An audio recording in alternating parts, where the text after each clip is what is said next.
गुजरात इंतखाबात के हवाले से बड़ी खबर आपको बता दें। गुजरात में कल से बीजेपी की जबरदस्त तशहीर होगी। पहले मरहले की सभी सीटों पर इंतखाबी तशहीर की जाएगी। कल 82 सीटों पर बीजेपी लीडरान की एक साथ तशहीर की जाएगी। जेपी नड्डा सीएम और डिप्टी सीएम करेंगे इजलास। यूपी, एमपी, असम के सीएम भी करेंगे रैली। कई मरकजी वजीर भी करेंगे इंतखाबी रैली। तो गुजरात असेंबली इंतखाबात को लेकर बीजेपी का जोश हाई है। लगातार सभी स्टार कैंपेनर्स को तशहीर के लिए उतारा गया है। बीजेपी के तमाम बड़े चेहरे, चाहे वो जेपी नड्डा हो, योगी आदित्यनाथ हो या फिर और दूसरी रियासतों के सीएम हो, सभी को इस वक्त गुजरात इंतखाबात की तशहीर के लिए लगा दिया गया है। 82 सीटों के लिए कल इंतखाबात के तशहीर के लिए गुजरात में बीजेपी उतरेगी और लगातार पीएम मोदी भी कई बार के दौरे कर चुके हैं और गुजरात इंतखाबात को लेकर कई तरह के वादे करते हुए वो नजर आ चुके हैं। तो कल बड़ा रन देखने को मिलेगा। गुजरात में कल बीजेपी की जबरदस्त तशहीर देखने को मिलेगी। पहले मरहले की सभी सीटों पर इंतखाबी तशहीर में उतरेगी बीजेपी।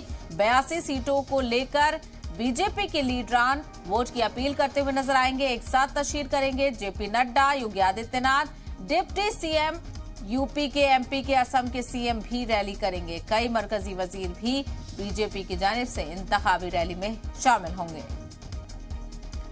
और इसी मामले को लेकर मजीद जानकारी हासिल करेंगे हमारे नुमाइंदे ब्रजेश जोशी हमारे साथ जुड़ गए हैं। ब्रजेश, गुजरात इंतखाबात को लेकर बीजेपी काफी तैयार नजर आ रही है। देखिए, कल से जो है बीजेपी पूरा कारपेट बॉम्बिंग कर रही है। कुल मिलाकर जो पहले चरण की 79 बैठक है, उन सभी बैठकों के ऊपर जो है केंद्रीय नेतृत्व प्रचार करेगा। शीर्ष नेतृत्व आएगा। सभी राष्ट्रीय अध्यक्ष से लेके केंद्रीय मंत्रीगण सभी लोग जो है यहाँ पे जनसभाएं करेंगे। यूपी के मुख्यमंत्री योगी आदित्यनाथ, उसके बाद महाराष्ट्र के डेप्यूटी सीएम देवेंद्र फडणवीस और मध्य प्रदेश के मुख्यमंत्री शिवराज सिंह चौहान, ये तीनों कल गुजरात में रहेंगे और गुजरात में उनकी जनसभाएं होंगी। साथ ही गुजरात की जो स्थानिक नेता है उन सभी की भी जनसभाओं का आयोजन किया गया है।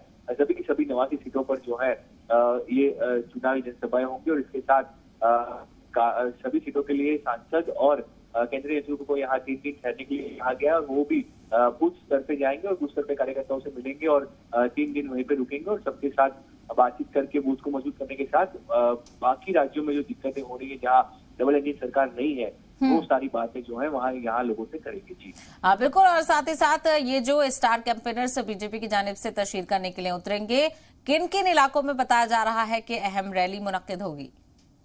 देखिए, ये जो पहला चरण है, पहला चरण सौराष्ट्र और दक्षिण गुजरात में है। सौराष्ट्र में महत्वपूर्ण इलाका मोरबी है।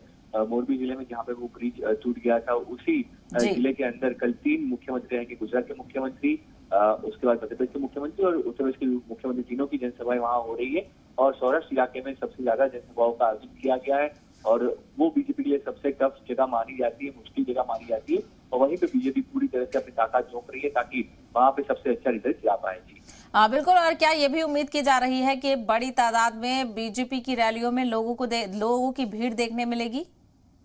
देखिए, कल की जो रैलियां हैं वो छोटी जनसभाएं हैं, 3 से 5 हजार लोगों की जनसभाएं हैं, जिसमें ज्यादातर कार्यकर्ता शामिल होंगे।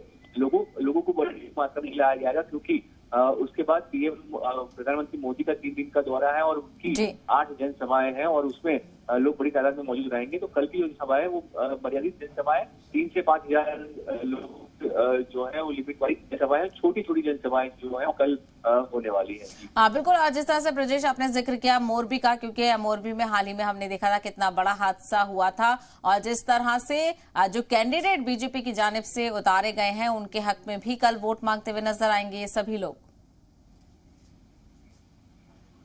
पूरी तरह अपनी ताकत झोंक रही है, इसीलिए उन्होंने पूर्व विधायक को वापस टिकट दिया है, जिन्होंने ये जो ब्रिज टूटा उस दौरान पूरे राहत कार्य में वो साथ रहे थे और खुद वो नदी में जाके उन्होंने लोगों की जान बचाई थी और रेस्क्यू ऑपरेशन में काम किया था। तो इसीलिए वहाँ पे पूरी तरह से बीजेपी ताकत लगा रही है और पूरे जिले में 3 सीट जो है वो बीजेपी जीत पाए, उस तरीके का पूरा आयोजन किया जा रहा है। हालांकि उसमें से सिर्फ एक ही सीट बीजेपी के पास है अभी, बाकी दोनों सीट जो है वो कांग्रेस के पास है, तो इसीलिए पूरा जोर वहां पे लगाया जा रहा है। जी और बिल्कुल अब बड़ी तैयारी ये नजर आ रही है। 82 सीटों पर एक साथ कैंपेनिंग की जाएगी। ऐसे में जब जनसभाएं होंगी ब्रजेश, तो अपोजिशन पार्टी पर भी जमकर निशाना साधा जाएगा। बिल्कुल देखिए, सीधे तौर पे डबल इंजन सरकार का फायदा लिया जाएगा और दूसरे राज्यों में जहाँ पे डबल इंजन सरकार नहीं है, राजस्थान सबसे नजदीकी राज्य है, तो वहाँ पे जो दिक्कतें हो रही हैं लोगों को वो बात की जाएगी। महाराष्ट्र में जब तक महाविकास अघाड़ी सरकार थी वहाँ पे जो दिक्कतें थी वो दिक्कतें लोगों को बताई जाएंगी और इसीलिए सभी लोगों को बुलाया जा रहा है और एक साथ ये कारपेट बॉम्बिंग किया जा रहा है ताकि लोगों के मन में भी जो है वो अच्छी बातें डाली जा सके और विपक्ष पे पूरजोर से हमला हो पाए। जी बिल्कुल। और साथ ही साथ जो आवाम है, जो लोग हैं, वो किन मुद्दों के पेश नजर इंतखाबात को लेकर नजर आ रहे हैं? देखिए, लोगों की जन समस्याएं जो है वो पुरानी वही समस्याएं हैं, लेकिन बीजेपी मान रही है कि 27 साल से बीजेपी ने जो विकास काम किए हैं उसके कामों के ऊपर उनको मत मिलेंगे। लेकिन हम भी जानते हैं कि कभी डेवलपमेंट के नाम पे वोट नहीं मिलते किसी भी पार्टी को और लगातार जो पार्टी 6 बार से सत्ता में रही है, 7वीं बार जब सत्ता में आना होता है तो कोई और मुद्दा चाहिए। तो बीजेपी इस बार जो सारे मुद्दे लेके जा रही है वो केंद्रीय नेतृत्व के मुद्दे हैं, जो देश के मुद्दे हैं, उन सभी मुद्दों के साथ लोगों के बीच जा रही है। जैसे कि कहा था कि हम राम मंदिर बनाएंगे, धारा 370 हटाएंगे, तो वो सारे मुद्दे जो बीजेपी ने कर दिखाए और अब यूनिफॉर्म सिविल कोड ये मुद्दा है, ये मुद्दे पे बीजेपी जो है लोगों के पास जा रही है। बिल्कुल। बड़े मुद्दों को लेकर बीजेपी उतरती हुई नजर आएगी और अब देखना ये होगा कल किस तरह का जोश नजर आता है गुजरात की आवाम के बीच। ब्रजेश जोशी जी, हमसे बात करने के लिए आपका बेहद शुक्रिया।